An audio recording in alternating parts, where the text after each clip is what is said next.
I still remember the exact moment the room went silent. It wasn't the kind of silence that follows a beautiful speech or a sweet first dance. Oh, it was the kind that slaps you across the face and dares you to cry in public. At my brother Liam's wedding, I began my voice steady, but my chest still tight. His bride stood on stage and called me a pathetic single mom, and the whole room laughed. But that wasn't the worst part. The worst part was when my mother leaned into her champagne glass and said, loud enough for the microphone to catch it, "She's like a discount model with a scratch label." And just like that, they all laughed harder. Every guest, every fork paused midair. Every chuckle that started small and grew into cackles, that wrapped around my throat, like a scarf made of shame. I sat there froze. I could feel the blood rush to my cheeks. My ears ringing, my hands trembled slightly as I reached for my glass of water, but I couldn't lift it without spilling. I clenched my fingers into fists instead, hoping no one noticed how badly I was shaking. My eyes instinctively darted to Liam, my baby brother. He was up at the head table looking down into his lap. His face was blank, but his jaw twitched. His eyes flickered toward me once, just once, and then away, like he couldn't bear to look. That tiny flicker of guilt in his eyes, it gutted me. I felt like I was 8 years old, a guy standing behind the garage where the neighborhood girls used to whisper about how weird I was, how poor my clothes looked. Except this time it wasn't strangers. It was my family, my own blood. And for what? Because I'm a single mom. Because I didn't come wrapped in silk and diamond cut perfectio like Emily, Liam's fiancée, or rather bride. Ow, she stood on that stage in her pearl white gown, holding the mic like it was a baton in a race she'd already won. Her smile didn't reach her eyes. Ought that it ever did. I'd spent the past year watching her fake her way through every family event, offering compliments that sounded more like insults, calling me brave for raising a child on my own, like I was a rescue puppy that just needed praise for staying alive. And then there was my mother Janice, the woman who used to braid my hair before school. All looked at me like I was an expired coupon, once valuable, now useless. Why did her words cut so deep? Why did I still care? Was I really that pathetic? Was being a single mom all I would ever be in their eyes? I sat perfectly still, my back straight, the corners of my mouth forced into a polite smile that hurt to maintain my so. Noah sat next to me, clutching a napkin in both hands. His big brown eyes searched my face, and I forced a smile so he wouldn't see the tears pooling in mine. He whispered, "Mom, why are they laughing at you?" That question shattered something inside me. I opened my mouth to answer, but no words came out. What could I say? That sometimes people who are supposed to love you the most are the first to throw you under the bus. I wanted to leave, just walk out, grab Noah's hand and never look back. But before I could even push my chair back, Noah did something I'll never forget. He stood up just like that. Oh, hesitatio, just a quiet strength that didn't match his 9 years. And then he started walking toward the stage. I should have known that wedding wasn't gonna be easy for me. Even before Emily's insult, before my mother's cruel little joke, before the laughter, I had already spent the whole day pretending I belonged there, pretending I was someone they could be proud of. It started that morning standing in front of my mirror, trying to zip up a dress I bought on clearance. It was a little too tight, a little too formal, but I needed something that didn't scream single mom. Trying too hard, I tugged at the fabric, turned side to side, and told myself it looked okay. Noah walked in while I was checking my makeup. "You look like a movie star," he said, eyes wide. I smiled even though I didn't believe him. "Thanks, baby," I said, brushing his hair down gently. "You're my favorite hype, Ma." I remember the drive to the venue, Noah humming in the back seat, asking if Uncle Liam was nervous. I laughed and said, "Probably, weddings are scary." I didn't say what I was really thinking. Family is scarier. Liam and I were close once. He's 5 years younger than me, and I practically helped raise him when our dad left. I used to help him with homework, cover for him when he snuck out, and hold his hand during thunderstorms. For years it felt like it was just the two of us against the world, but that changed when he met Emily. She was polished, poised. The kind of woman who walks into a room and makes you feel like you need to apologize for existing. I tried to be kind when he introduced us. I really did, but she made it clear from day one I wasn't her type of people. She once told me at a family dinner, "It's so inspiring that you're doing this all on your own." In that tone people use when they want you to know they're above you. But pretending not to be. My mom loved her immediately. I could see it in the way she leaned in when Emily talked, how she laughed at every story, even the boring ones. Janice had never looked at me that way. With me she was always stiff, judgmental-like. I was a reminder of all the things she didn't want to see in herself. I used to think I was just being sensitive. That wedding proved otherwise. The venue was beautiful, white roses everywhere. Soft violin music floating in the air. Candlelight flickering off gold-rimmed glasses. Everyone was dressed like they'd stepped out of a magazine. And then there was me, trying not to wrinkle my dress every time I sat down, adjusting the one pair of heels I owned, praying Noah wouldn't spill anything on his little shirt and tie. He looked so proud though. "Do I look grown up?" he asked, adjusting his collar. "You look like the man of the hour," I told him, and I meant it. As the night went on, I smiled. Odd made small talk. I laughed at jokes I didn't find funny. I held my head high, even when I caught a few glances from Emily's friends. I was surviving until that mic moment happened. And everything I had held together, my composure, my pride, my years of pretending, came crashing down. The laughter felt like daggers, and in that moment, I saw something in Noah's eyes that changed everything. Not fear, not confucio, but protection. He wasn't gonna let them laugh at me. Without saying something. So he stood up and walked toward the stage. And I just sat there holding my breath. My heart dropped as I watched Noah walk toward the stage. At first I thought he was just confused. Maybe going to get a napkin or follow the sound of the music, or God, I don't even know. I hoped he'd just come back to the table. That this whole moment would pass. That somehow I could melt into my chair and pretend I hadn't just been humiliated in front of 100 people. But he kept walking slow, purposeful, each little step tapping across the glossy wood floor. Like a countdown. I couldn't stop. People started to notice. A few turned in their seats. Someone whispered, "Is that her kid?" I could feel every stare slicing across my ski. I stood up halfway, reaching out. Like maybe I could call him back without making a scene. "No," I hissed, my voice tight, barely audible. "Come back here." But he didn't even glance back. Just climbed the 2 steps onto the stage, where Emily had been moments ago.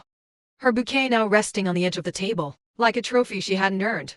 The DJ leaned down, trying to nudge him gently. "Hey buddy, this isn't..." But Liam raised a hand from his seat and said, "Let him speak." That caught everyone's attention.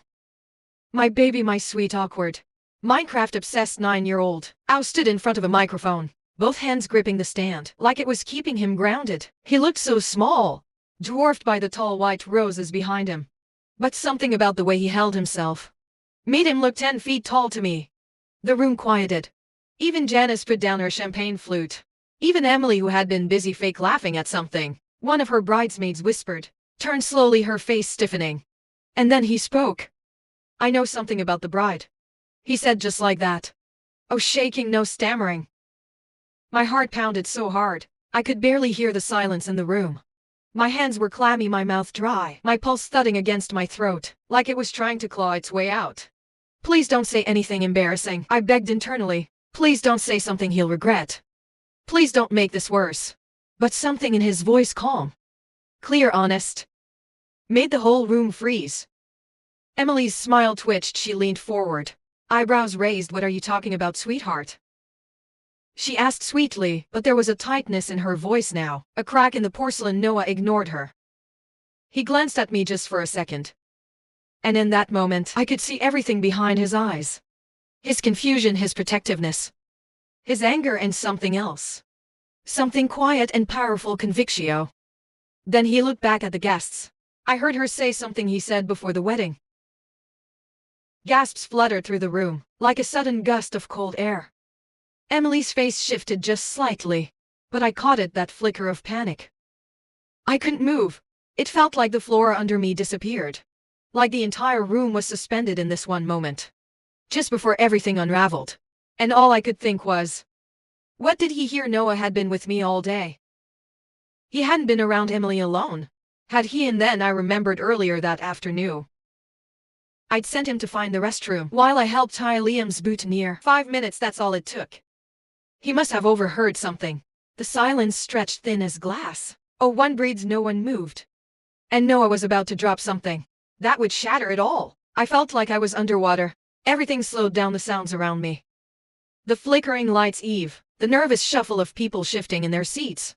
All I could hear was the rush of my own heartbeat, pounding in my ears like a drum, warning of something big, something irreversible. Noah still stood at the microphone, small hands gripping the stand. A wrinkle across his forehead, the kind he got when he was concentrating, like when he tried to solve a tricky math problem, or beat a hard level in a video game. But this wasn't a game. I couldn't breathe. Part of me wanted to rush up there and pull him back, whisper in his ear that it wasn't his job to fix this, that I was the adult and I could handle it, that I'd survived worse barely maybe. But the other part of me. The part that still ached from the laughter, still burned with the sting of betrayal, knew I couldn't stop him, because Noah had made a decision, and I could see it in his face. He was standing up for me, for himself, for us. He cleared his throat. And in the quietest room I'd ever been, even that tiny sound echoed. I was looking for the bathroom, he said softly before the wedding started. He glanced at me again, this time longer.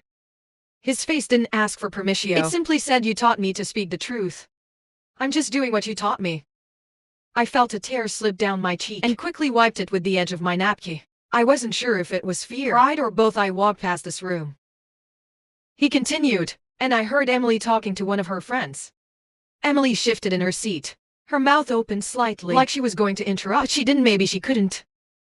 Maybe she realized what was coming. Noah's voice didn't tremble. She said she didn't really want to marry Uncle Liam. Gasps audible now. Someone dropped a fork. A couple gasps sat upright, like they'd just been slapped awake.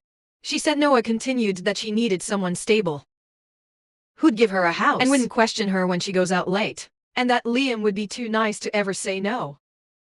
The words hung in the air like smoke from a fire. Oh, Bodhi knew had started. Emily was froze, eyes locked on Noah, mouth barely moving. "That's not true," she muttered. But no one seemed to hear or care. And Noah paused and my stomach flipped. I could feel it coming. I didn't know what it was, but I could feel it. And she said, "He went on that once they were married. She'd make sure people, like my mom, never showed up a guy." That was it. A full silence fell over the room. Stunned, not curious. Heavy silence, like grief or shame or truth. Noah looked straight at Emily, then back at Liam, and finally at the guests. She said, "My mom was embarrassing." He added, "But she's not. She's kind, she's brave, she works so hard, and she never talks bad about anyone." His voice cracked slightly at the end, and I felt my chest cave in with emotion. I didn't care what happened next. I didn't care who believed him, or who tried to cover it up. Because right then on that wedding stage, my son did something most grown adults wouldn't dare to. He told the truth, and without realizing it, he turned the entire night on its head. The room didn't just fall silent. It froze. No one moved. Oh, one breathed. It was like time itself held its breath. After Noah's words dropped like a grenade in the middle of that perfect, polished wedding hall, Emily's smile had long since vanished. Her face was pale now, lips parted. In disbelief, she looked around the room, searching maybe for someone to defend her, maybe for a hole to crawl into. She didn't find either. Liam stood slowly, not quickly, dramatically, just like a man trying to steady himself in a storm. He didn't see coming. "Noah," he said, voice tight. "Can you come here, bud?" Noah nodded, calm as ever, and walked toward him. Liam bent down, said something I couldn't hear, then wrapped his arms around him, a long, tight hug. And that's when it hit me. Liam wasn't angry, he was shattered. He straightened up again, eyes searching the crowd, like he didn't know where he was. Then finally he turned to Emily. "You said that," he asked, voice cracking right down the middle. Emily blinked fast, tried to recover to smile, but it looked more like a grimace. "Liam, come on, he's a child. You're going to take the word of a kid over your fiancé." He didn't answer. She kept going. "This is ridiculous. I was just joking around with my friends. You know how girls talk before weddings. We vent, we say stupid stuff." He probably misunderstood. "He's 9, her voice rose with each sentence. But the guests weren't buying it. I could feel the shift in the air. People who had laughed with her just half an hour ago were now whispering behind raised hands, exchanging looks, shaking their heads. And then from the back of the room, a voice said something I'll never forget. I heard her too. Heads turned. It was Rachel, one of Liam's old friends, someone who had drifted away when Emily came into the picture. Rachel stood up, hands clenched at her sides. "I went into the bridal suite to bring Emily her shoes. She didn't see me, but she said exactly what Noah just said, word for word." The air cracked open. Emily's face twisted, caught between rage and panic. "Oh my God, are you all seriously doing this to me on my wedding night?" But she was the only one talking now. Liam looked devastated, like someone had yanked the floor out from under him, and he was still falling, still trying to find his footing. I asked you so many times. He whispered to Emily. I asked if you loved me. If you were sure, and you kept saying yes. Emily's expression softened. She tried to reach for his hand, but he stepped back. Liam. She began, but he shook his head. I don't know what's true anymore, he said, but I know my nephew didn't just make that up. And I know my sister ever deserved the way we treated her. His words cut through me like lightning sharp. Unexpected and blinding for the first time all night. Someone actually saw me. Emily didn't scream or cry. She just stood there for a moment, then turned and walked out of the room, heels clicking faster and faster on the tile, until the sound disappeared completely. Silence again, then someone clapped. Just one person, then another. And then the entire room was applauding. Out loud, not wild, but steady, real. Out for Emily, not for Liam, but for Noah. For telling the truth when no one else would. And I just sat there, hand over my mouth, crying into my napkin because somehow, in the most public and humiliating moment of my life, my son gave me back my voice. I don't remember much of what happened after that. The applause faded into a blur. People started getting up, murmuring, drifting toward the bar or their tables, like they didn't quite know what to do next. The fairy tale evening had shattered, and in its place, something raw and painfully real lingered in the air. Liam came over eventually. I stood trying to gather myself, wiping tears that refused to stop, and I braced for whatever came next. But he didn't say anything at first. He just pulled me into a hug, a real one, tight, long. The kind you give someone after you've finally seen them. Clearly, I'm sorry. He whispered into my shoulder. God, Sarah. I'm so sorry. That was when I let go just for a second. My arms around him. The years of distance and hurt pressing between us like glass that had finally cracked. I didn't know if it would all be okay from that moment forward, but I knew this. He finally saw me. And that was more than I ever thought I'd get. Later that night, Noah and I sat in the car in the near empty parking lot, the venue glowing faintly behind us. I looked at him in the rearview mirror. His little face soft with sleep, his suit jacket off, bow tie, loose curls, damp with sweat from the tension of the night. You okay, baby? I asked gently. He nodded slowly. Yeah. Are you? That question hit me harder than anything. Said at that wedding, I think I am. I replied, I think I'm really okay. He sat quiet for a moment, then said, you're not a discount model. You're the best mommy in the world. Tears welled again, but this time they didn't sting. They felt warm, healing like rain after a long suffocating heat. That night I tucked him into bed like I always do. But I held on a little longer than usual. I kissed his forehead, smoothed back his hair, and whispered, I'm so proud of you, Noah. You were so brave. He smiled. Half asleep, you taught me. And just like that, everything shifted. I used to think being a single mom made me less than. Like my life had a stamp on it. Return damaged. Odd, quite enough, but my son didn't see me that way. And when he stood up in front of a room full of adults to defend me, he reminded me of something I'd forgot. I'm not weak, I'm not broke. I'm just human, and I've survived more than most. Liam ended up postponing the honeymoon, said he needed time to think. We talked a few days later, really talked, and I could feel something rebuilding between us slowly. Gently, not perfectly. But honestly, Janice never apologized. She sent a cold text a week later. I'm sure you understand things got out of hand. Hope you're doing well. I didn't reply. And for the first time in my life, I didn't need her approval. Because I had Noah and I had myself. People always say weddings bring families together, but this one, it pulled the mask off, and I'm grateful for that. I didn't lose anything that night. I gained clarity, I gained truth. And I gained the kind of pride no designer dress or polished image could ever offer. Turns out I wasn't the one with the scratch label. I was the one who kept her integrity intact, while others sold theirs cheap. And the person who reminded me of that was a 9-year-old boy in a clip-on tie, holding my hand. So yeah. That's the story of how my brave, beautiful 9-year-old stood up at a wedding and changed everything with just a few words and a whole lot of heart. If this story moved you, made you feel something, or reminded you of your own strength, please like the video. It really helps more people find it. And if you believe in standing up for what's right, even when your voice shakes, share this story with someone who needs to hear it. And hey, if you want more real, raw, honest stories like this one, Don't forget to subscribe to the channel and hit that little bell so you never miss a new video. Thanks for watching, thanks for listening. I'll see you in the next one.